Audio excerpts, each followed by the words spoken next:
All right guys, so today we are doing a little training, I guess, sort of, in regards to the Insta360 One R, which many of you know that I just got. And one of the big reasons and excitement that I had was that this is able to be controlled from an Apple Watch. So for those that have an Apple Watch, this video is for you. And an Insta360 One R, of course.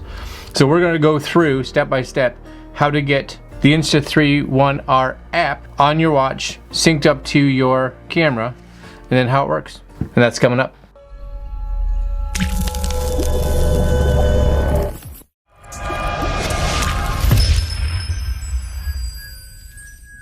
Alright guys, so I have all the pieces here. So we have the Insta360 One R, we have an Apple Watch, and we have my iPhone. Plus we have the 360 module. Now the reason we have the module is just to be able to show you if there are any different features that come up in the app with that connected to the camera. So number one is we need to get the Insta360 One R app on your Apple Watch. So depending on your settings, if you download an app to your iPhone that has a compatible version for the Apple Watch, it may have already synced it across. But if it hasn't, then we may have to go in and do this manually. Now you can do it directly from your Apple Watch if you go into the App Store, but we're gonna actually do it from the iPhone. I'm gonna bring my iPhone up here, just unlock this. And all we need to do, and make sure you have the app installed on your phone already. So go to the App Store on your phone and download the Insta360 One R app. And under Watch, when you're in the main page, so you'll see the My Watch at the bottom. This is the main screen here. You'll see it starts with your, whatever your Apple Watch is called. And we're just gonna scroll down. Now, as long as this is installed on your phone, if you come back here, first off, you'll see a section of apps that are already installed. Once you get past that, you'll see apps that are available. So all we have to do now is scroll down and you'll actually see Insta360 One R install. So all we have to do is tap that and wait. And this is gonna send the application over to our watch.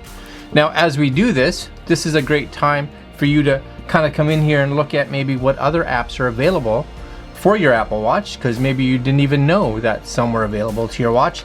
And on the flip side, look at apps that are currently installed on your Apple Watch. And you may decide that you're like, I don't need this one, so let's remove it. Because this way you can free up some space on your Apple Watch. So definitely a great place for you and I to come in here just to take a look. So this is still installing and it does have a little bit of size to it, so be patient, it is firing it across. And so now that it disappears from this list, this is the install list, all we're gonna do is come back up here and you'll see Insta360 One R, it's there. So if you click, nothing for us to do in here. The only thing we can do is uninstall it if we so chose. So back we go, that's good. What are we gonna use our phone for now? Nothing. That can go over here. We're good. Now we're gonna play with these two. So here's the watch, here's the Insta360. So we're actually gonna just stand this up for a minute. I'll probably have to unlock my watch. Inside our apps, of course, if we look around, we just have to look around because we don't necessarily know where it went. There it is in the top. Now, first thing to be aware of is we can reorganize these. You can do it from inside the watch application, inside there, or all you have to do is inside here, if you click and hold on it, you'll actually see that they all start jiggling around and you can actually move, take that, hold it and move it around. Just kind of place it wherever you feel. But I don't mind it being in the top corner. That's okay. Once you get it where you want, just kind of hit your crown and she'll lock back in place again. Now, before we open that, we are going to just ensure that this has power. So we're gonna turn on the Insta360 One R. And that's on. Hit this app. And again, we wanna make sure that the camera is on because this is where it's gonna start searching. So we're gonna hit this where it says search for camera. It says I found one, tap, and voila, connected. It's really just that simple. Now, the bonus is, and we'll just do this for a second, we'll close this. And you'll see here that little click over there. So the very next time that we want to use this, even if it's a long time from the original pairing, we won't have to go through that pairing phase again. So basically we're just going to come in here, tap that app. You'll actually see at the bottom it'll say, would you like to reconnect the One R you had? And I'll be like, yep, just connect that one. and back it goes. So again, nice and simple. Just make sure that the camera's turned on first, because the camera has to be on for it to find each other. Now by default, you will see that it comes up for photo. Now the one thing to realize is it does not have a preview screen, so it doesn't see what the camera sees. So if you want that, you're not going to get it. It will, though, allow you to control it. So nice and simply, and we'll just kind of turn this down here like this. You can take a standard photo and it would click. One of the things you can also do is down here, you'll see 16:9. So you can change inside here, basically the ratio, if you want it more square, if you want that widescreen. You can also change it here for a timer, so 3 seconds, 5 seconds, 10 seconds, however you want. A lot of us will probably choose something like the 3 or 5 seconds so that we can set up to get a shot of ourselves if that's something that we're interested in. Close that up and you'll see standard photo. Now if you hold the little camera icon down, so if we scroll through these, you'll have standard photo, HDR photo, burst photo, interval photo, night shot, and I believe that's it. So you do have a couple options that you can do here, especially the night shot. If you can get this on a tripod, this could work actually quite well. Now if we scroll from right to left, we actually change it to video. So you'll see again standard video modes, HDR video, time shift, time lapse, and that's it. Now what we're going to do is just switch this to just standard video. You'll see that changes to standard video. Over here now we do have what we want. So 4K, do we want it 16:9? Do we want it 4:3? What frame rate do we want? And you can check these. So this is all because we have the 4K on there. So this is with the 4K camera mod. Now if we switch this to the 360 mod, you get a couple different options, and I'll show you that right now. Just give me 1 sec. Okay, so you'll see we have the 360 mod on there. There it is, nice 360 on there, looking fantastic as per the usual. And this will be a little different. So again, we're going to turn this on. Nice.